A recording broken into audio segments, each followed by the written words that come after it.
అందరికీ నమస్కారం. ఇది ఎస్పీ ఛానల్లో ఇస్తున్నాను. ఎందుకంటే సమాజంలో మగవాడు భయపడుతూ బతుకుతున్నాడు. ఇప్పుడు వచ్చినటువంటి బిఎన్ఎస్ యాక్ట్స్లో కూడా మగవాడికి సంబంధించి చుక్కలు చూపుతారు ఆడవాళ్ళు, కొంతమంది వాంటెడ్గా తప్పుడు కేసులు పెట్టి. అలా ఉన్నాయి, ఇంకా ఉన్నాయి. పాపం నిజమైన బాధితులు ఉంటారు ఆడవాళ్ళు, వాళ్ళు వాడుకోరు. మళ్ళీ ఇవి తప్పుడు కేసులు పెట్టే బ్యాచ్ ఉంటారు, వాళ్ళు వాడుకుంటారు. అది 2015 బాంబే ప్రముఖ ఇన్సూరెన్స్ సేల్స్ కంపెనీ. ఆమె sales representative or sales executive, sales manager, whatever it is. ఆమె సరిగా సేల్స్ చేయట్లా. ఆ company vice president review meeting పెట్టాడు. ఆ రివ్యూ మీటింగ్ పెట్టేది ఆల్మోస్ట్ ఇక ఆమె జాబ్ పోతుంది అనే విషయం ఆమెకు అర్థమైపోయింది. వెళ్ళి బాంబేలో ఇక కేసు పెట్టేసింది. ఏమని?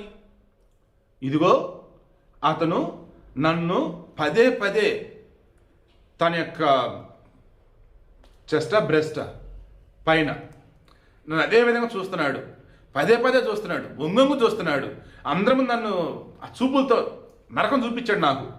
ఆల్మోస్ట్ ఇలాగే కేసు పెట్టింది.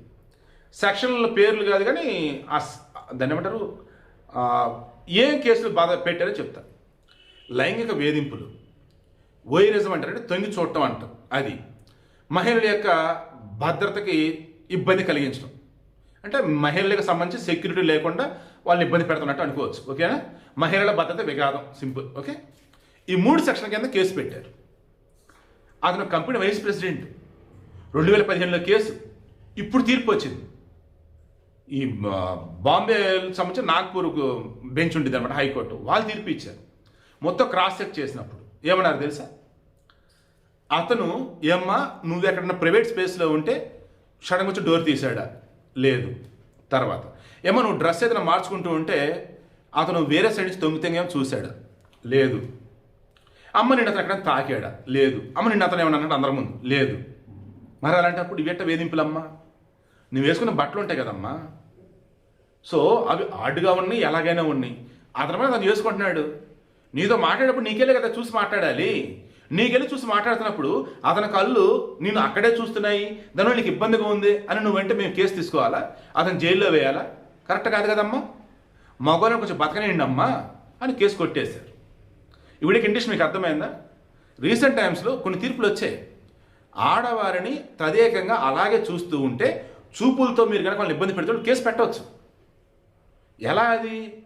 మీరు ప్రైవేట్ స్పేస్లో ఉంటే వచ్చి మిమ్మల్ని ఇబ్బంది పెడతాం, మిమ్మల్ని తాకడం చోట తాకటం, మీరు బట్టలు మార్చుకుంటూ ఉంటే లేదంటే మీకు బట్టలు ఎలాగో ఉంటే సంథింగ్ నాకు చెప్పడానికి ఇబ్బంది అవుతుంది, వాంటెడ్గా కావాలని అతను తొంగి చూడాలి, మీ డ్రెస్ని కదిలి చూడాలి, లైక్ ఇలా అనుకుంటూ ఉండటం.